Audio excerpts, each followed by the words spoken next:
mukulu ennyo. Obuganda bwafiira omuntu omukulu ennyo gwe mutamanya. Yafa.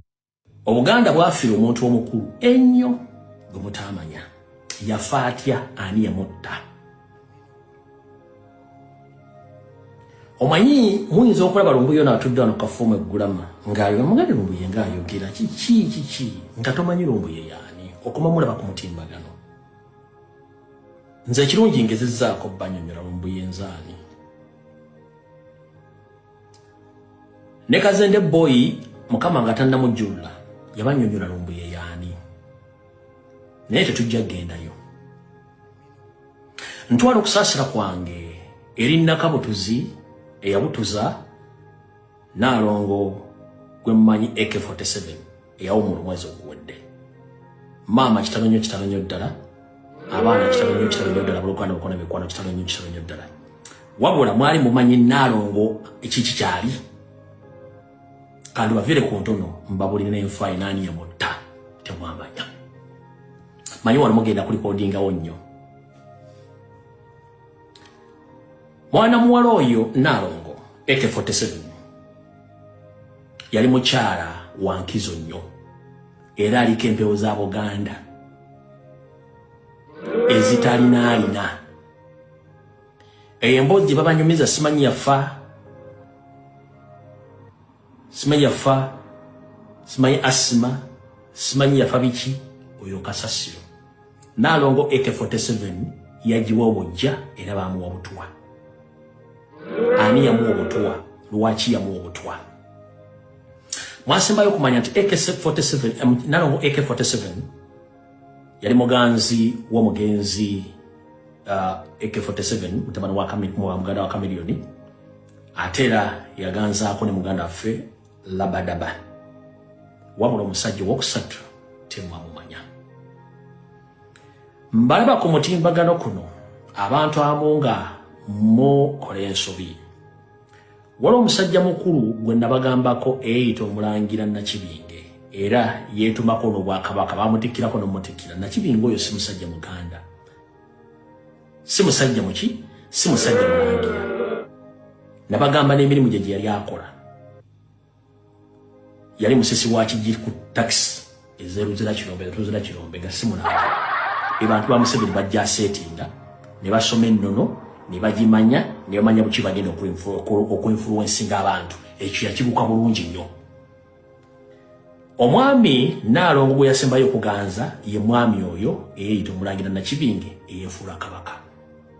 Yamufuna atya? Omwami ono Kebinja ka Museveni ke yateekawo akalondola buli muntu yenna aliko empewo.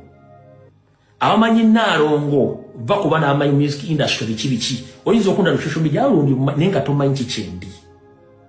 Amanyi Nalongo by'omunda. Nalongo yaliko emyoyo n'emizimu n'emisamwa gya Buganda egy'amaanyi.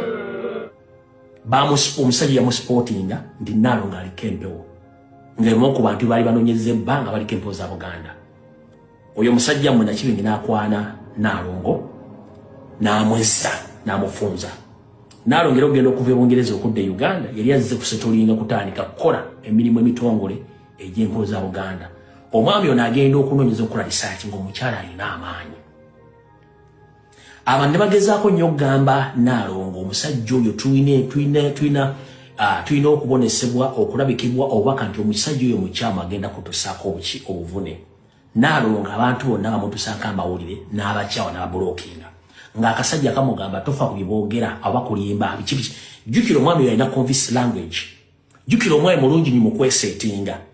Yamatiza omwana aba ng'avudde ku bantu. Omusajja bw'amala confirminga nti omuwala aliko empewo super n'ayagala akozesa advantage eyo okumanipulatinga omuwala okukola buli kimu ky'ayagala. Omuwala agenda okuzuukuka ng'obudde bugenze. Bamutera emimbiri mu by'okunywa, omwana n'afa.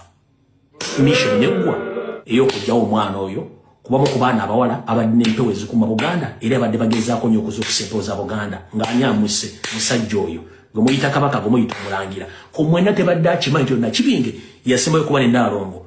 Kabeere famire ya Kamiliyoni tekimanyi.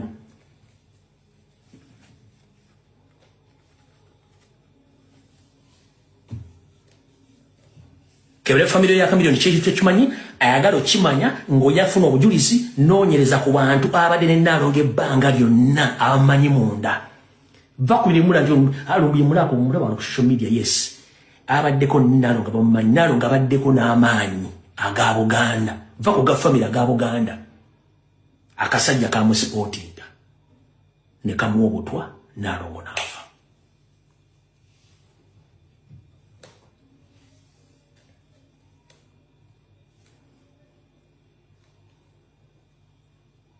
Muda social media yafudde simanyi yafudde asima biki bamulyawo over nga bacyanoonya abalala abali kempewo wano wakubiriza omulango omuganda yenna ng'oli kempewo wegendereze nnyo abantu bakutuukirira nabaani boodiringa nabo banoonya bonna basaanyawo mukwomu obuganda busigale nga buli mu bbanga kubanga empewo zitwala obudde okulonda omuntu n'okumumanya nti ono yasaana okukola ekintu ekyo. Kati mwena temwamanya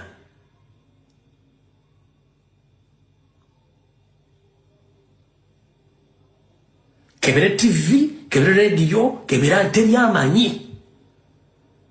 bawe yasembayo yamukola ekintu ekyo keka kasajja kamwe kamuyita akalangira kamuyita mbo kabaka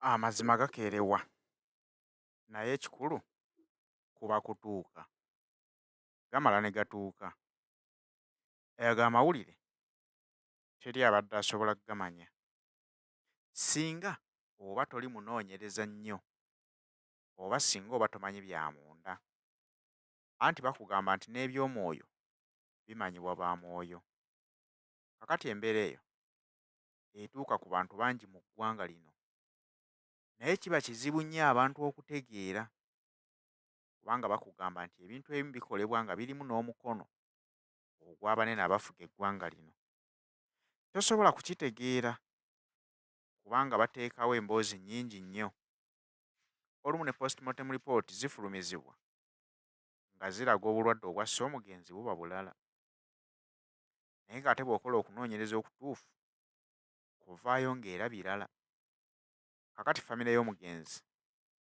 leero lwetegedde amazima amatuufu ku ki ekyatta omwana waabwe bambi bulijjo tebamanyi naye ekikoze obulungi nti bategedde bafunye we basobola okutandikira mu kunoonyereza ne bafuna ekinyusa ekituufu ku lwaki omwana waabwe yattibwa.